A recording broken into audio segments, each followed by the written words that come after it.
Today we're going to be unboxing this headband wig that was sent over from Beauty Forever. I'm just going to unbox it with you.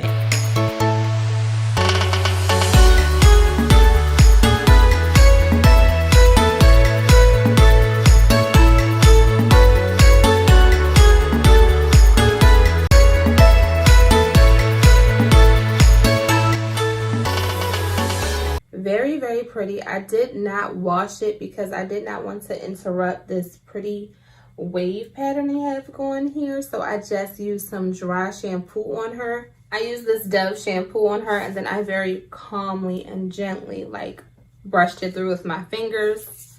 And I am going to show you how I have my hair underneath of here, because people have asked me how I wear my hair under these headband wigs, and I just do something really simple.